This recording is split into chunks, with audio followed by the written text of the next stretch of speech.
Hej, mit navn er Karen Pallisgaard. Jeg er en af de mange danskere, der har bokset med Ole Lukøje og haft søvnproblemer gennem tiden.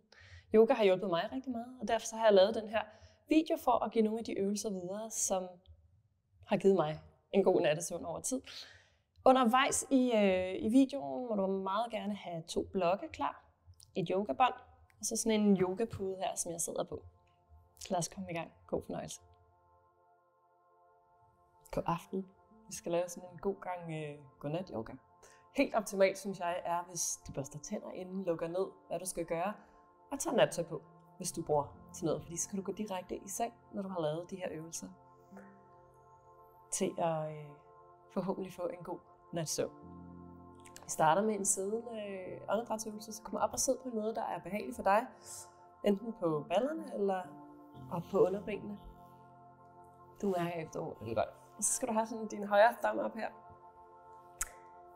Lukker højre næsebor. Og jeg vil lige sige, at den her øvelse den virker kun, hvis man ikke er forkølet, fordi ellers kan det blive rigtig svært. Men det sove, som vil gå ud på, det er, at du lukker højre næsebor og trækker vejret ind og ud gennem venstre. Og det gør vi lige sammen. Tag en dyb indånding og udånd gennem munden. Og så tommel til næsebor. Lukker. Så tager du en dyb indånding her.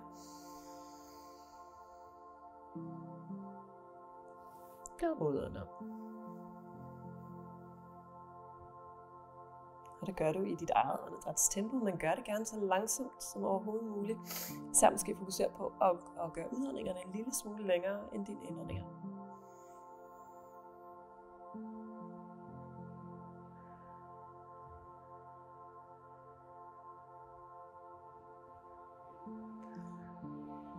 Mærk gerne på dine indåndinger, hvordan du fylder dig op med åndedræt helt ned sådan i bunden af kroppen her.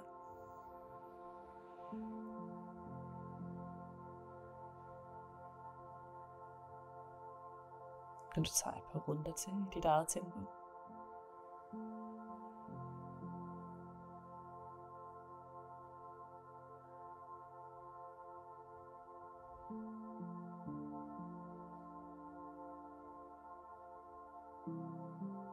Efter næste udånding, når du tommelfingeren kan slippe og komme ned. Grib fat med begge hænder. Som du måske kan mærke, så er den der åndedrætsøvelse, vi lavede, sindssygt beroligende, så den kan du også lave i løbet af dagen, eller hvis du vågner om natten for at finde ro. Nå, hænderne til knæene. Så begynd at bevæge dig med dit åndedræt, så du på dine indåndinger svejer ryggen frem. Og udånder, runder, kigger ned mod navlen. Indånder frem. Kigger og udånder runder. Gør du en gang til her.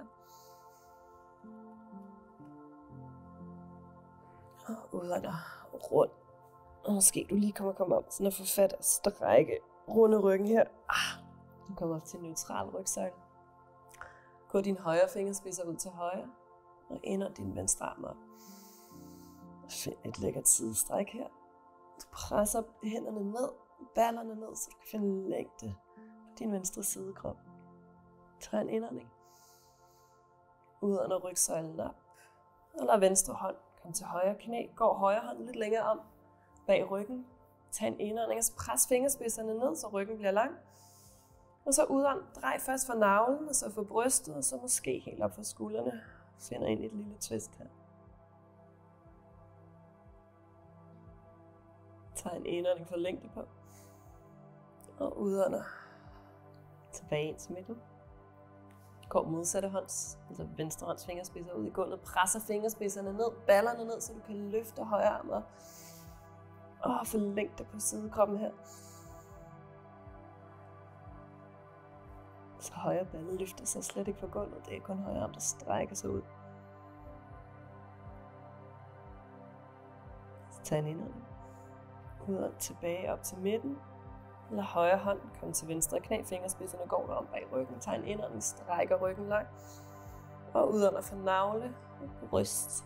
Og måske følger nakken med.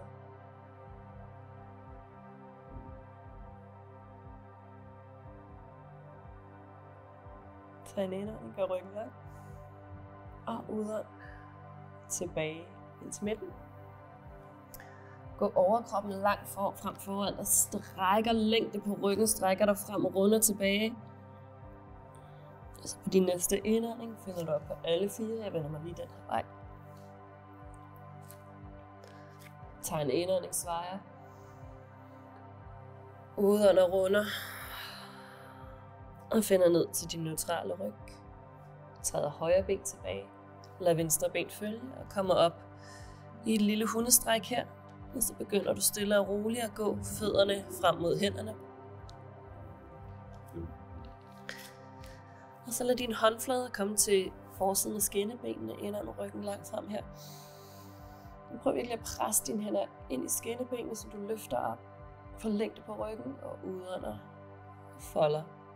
Og nu skal du presse dine hænder ud på siden af skinnebenene her. Bøj godt ned i knæene. Så skal du simpelthen presse hænderne ind i siden af benene, samtidig med at du presser benene ud i siden af hænderne.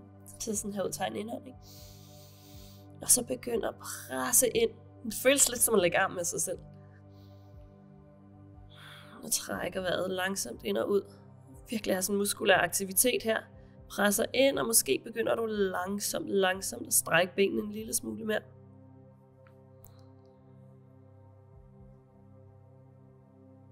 Bøjer ned i knæene. Og skal du om at have fat på det sådan mest kødholdige sted på din læge her. Bøjer ned i knæene, og gør du fuldstændig samme. Så du presser hænderne ind i læggene, og læggene tilbage i hænderne. Giver slip i nakken. Og måske kan du mærke, hvordan på dine udåndinger, jo mere du presser, at benene begynder at strække sig ud. Yes.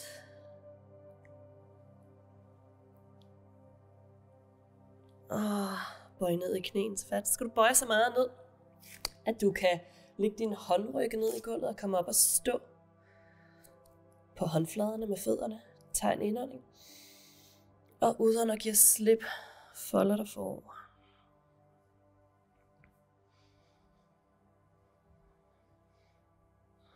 Giv slip i nakken. Lad ryggen drapere ned mod gulvet. Trækker vejret. Måske genkalde den der følelse, du lige lavede åndedrætsøvelsen i starten ind gennem venstre næsebor. Trækker vejret stille og roligt.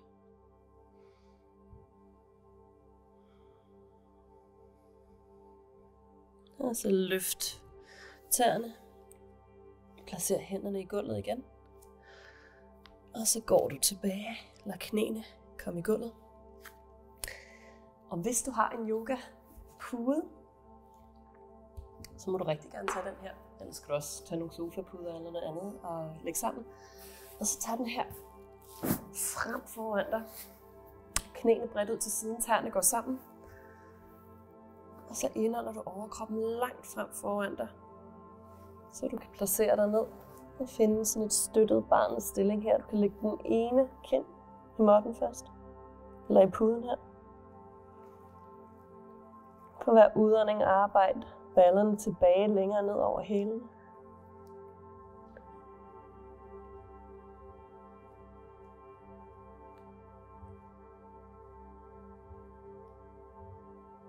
Du kan virkelig holde fokus på at holde et roligt åndedræt. Vi vender hovedet.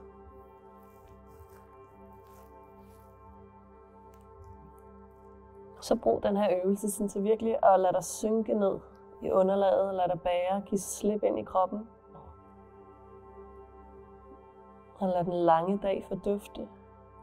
Og brug åndedrættet hele tiden at vende tilbage til, hvor du er. Den her yogamåtte på vej til snart at skulle sove.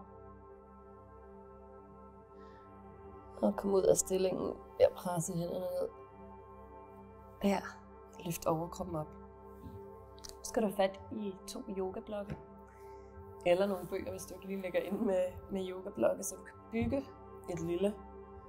Ja, det er lidt af et udstyrstykke det her, men den er dejlig, tror jeg. Så lægger du din yogapude henover her.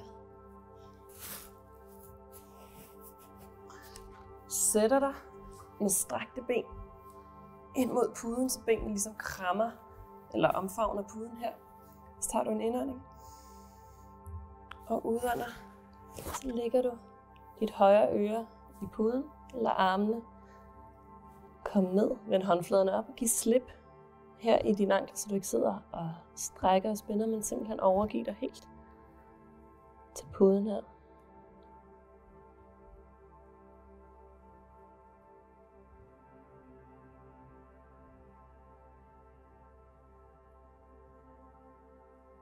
Og vend hovedet.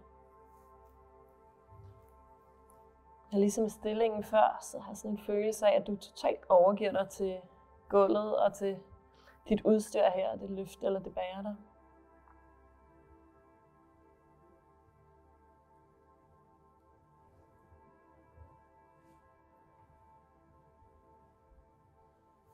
Og fingerspidserne kommer i gulvet, uden at overkroppen op. Så skal vi rundt og sidde, lad det her stå som det er. Og så vender du omkring. Jeg vil lige sige, det kan være, at du skal have nogle blokke eller nogle tæpper eller et eller andet til at støtte knæene. Nu skal jeg vise dig det. Øvelsen går ud på, at du sætter dig med lænden ind her mod bunden af yogapuden. Placerer fodsålerne sammen. Og så går du tilbage, så du kan ligge her.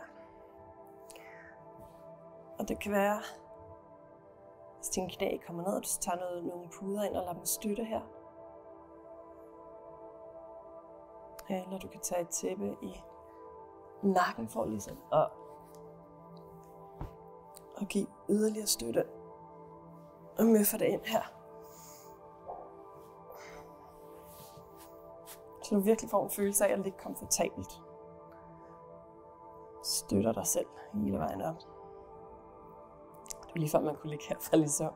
Det venter vi lige lidt med. Lad dit åndedræt kom ind her på maven. Så du mærker, hvordan maven hæver sig på indåndingerne og falder på udåndingerne. Giv slip i kæben. Ja. Man kan godt have sådan en løs kæbe lidt, eller når man falder i søvn i bussen. Sådan sidder sådan en helt løs kæbe.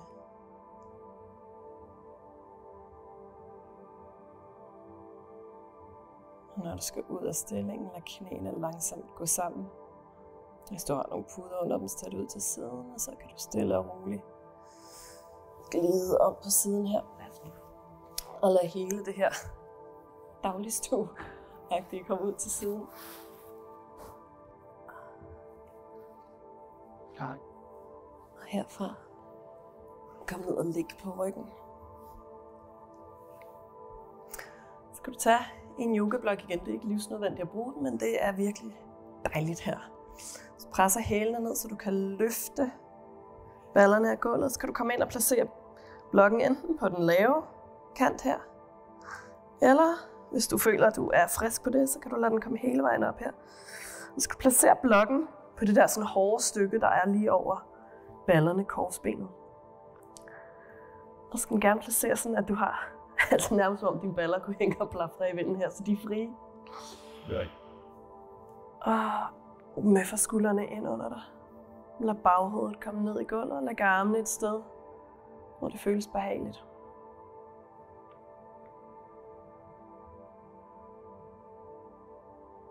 Så træk vejret ind der, hvor det eventuelt spænder, eller ned i maven.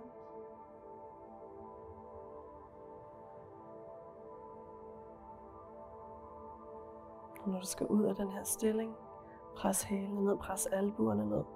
Tag en indånding og løft ballerne af blokken, så du kan placere den ud til siden. Og lad så ballerne langsomt komme i gulvet. Knæene ud i eller fødderne ud i måttebredds afstand, eller knæene gå sammen et øjeblik.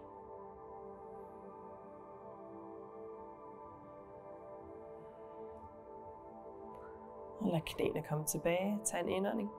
Lad du begge knæ falde ud til højre.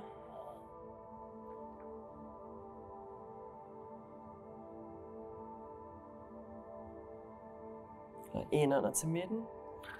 Lad begge knæ falde ud til venstre.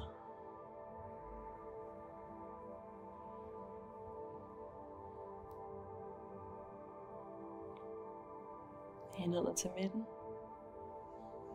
Slutter du af med den stilling, der hedder Happy Baby. Gå ud på, at du bøjer knæene ned mod brystet. Griber fat på ydersiden af dine fødder, så fodsålerne kan pege op mod loftet, og knæene kan hive sig ned og søge ned mod gulvet. For hver udånding kan det være, du kan gøre dig lidt tungere i kroppen, lad knæene komme lidt dybere. I øvrigt altid tænkt, at den her stilling, det er den, jeg allermindst vil lave i nøgen yoga. Ikke at vi skal tænke på det nu overhovedet. Du trækker vejret.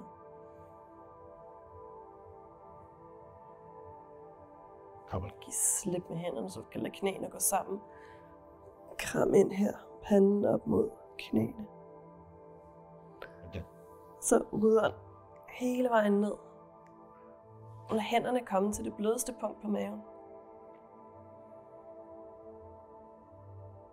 Lad åndedrættet finde sin vej ned under hænderne, så du mærker, hvordan maven hæver sig på indåndingerne.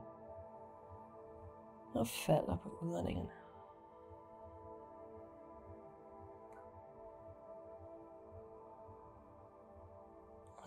Så lad brug den her øvelse til at glide direkte ind i din afspænding. Yogisk afspænding, hvor du ligger på ryggen med fødderne ud til siden, håndfladerne vender opad. Du kan blive liggende her. Min opfordring vil faktisk være, at du går i seng nu og tager din shavasana i sengen. Kan du ikke falde i søvn med det samme, så er det altid, synes jeg, en rigtig god øvelse, den der med at ligge på ryggen med hænderne på maven og bare ligge stille og roligt fokusere på dit åndedræt. Det var det for nu. Godnat og sov godt.